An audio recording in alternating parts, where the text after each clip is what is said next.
యూరప్లో క్రైస్తవులు హిందూ మతానికి మారుతున్నారనే అంశంపై ప్రస్తుతం సామాజిక మాధ్యమాల్లో మరియు కొన్ని వార్తల్లో విస్తృతంగా చర్చించుకుంటున్నారు. దీనికి సంబంధించి కొన్ని ముఖ్యమైన అంశాలను తెలుసుకుందాం.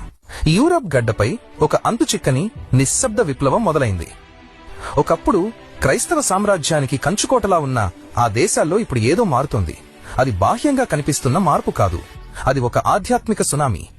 యూరప్ వీధుల్లో చర్చిల నీడన ఇప్పుడు గీతా పారాయణం మరియు ఓంకారం వినిపిస్తోంది. ఆదివారం ప్రార్థనలకు వెళ్లేవారి సంఖ్య తగ్గిపోతుంటే ఎవరికీ తెలియకుండానే వేలాది మంది యూరోపియన్లు తమ గదుల్లో యోగా మరియు ధ్యాన ముద్రలోకి జారుకుంటున్నారు. వారు మతం మారుతున్నారా లేక ఏదో నిగూఢ సత్యాన్ని వెతుకుతున్నారా అనేది తెలియాల్సి ఉంది.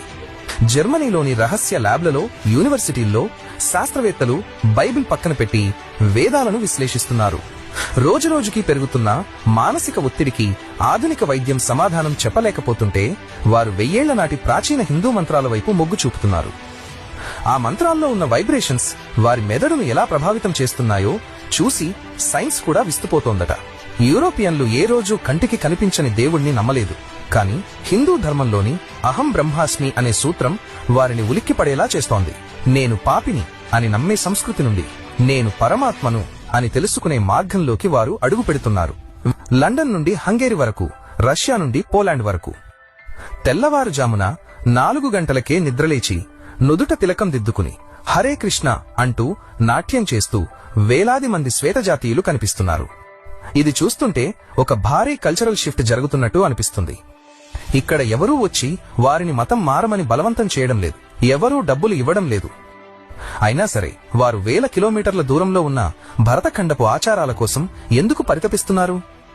ఎందుకంటే వారు వెతుకుతున్న శాంతి వారికి ఇందులో దొరుకుతోంది. యూరోపియన్లకు హిందూ మతంలోని ఏకం సత్ విప్రా బహుదా వదంతి అనే సూత్రం నచ్చుతోంది. మన కష్ట సుఖాలకు మనమే బాధ్యులం అనే కర్మ సిద్ధాంతం వారిని తార్కికంగా ఆలోచింపజేస్తోంది. అందరిలోనూ దైవం ఉన్నాడు అనే భావన యూరోపియన్లను ఆకట్టుకుంటోంది. లండన్, పారిస్, హంగేరి వంటి చోట్ల వేలాది మంది స్థానికులు కృష్ణ భక్తులుగా మారుతున్నారు. హంగేరీలోని కృష్ణ వ్యాలీలో వందలాది మంది స్థానికులు ఆధునిక జీవనాన్ని వదిలి హిందూ సంప్రదాయ పద్ధతుల్లో వ్యవసాయం చేస్తూ జీవిస్తున్నారు. జర్మనీ వంటి దేశాల్లోని విశ్వవిద్యాలయాలలో సంస్కృతంపై పరిశోధనలు అధికంగా జరుగుతున్నాయి.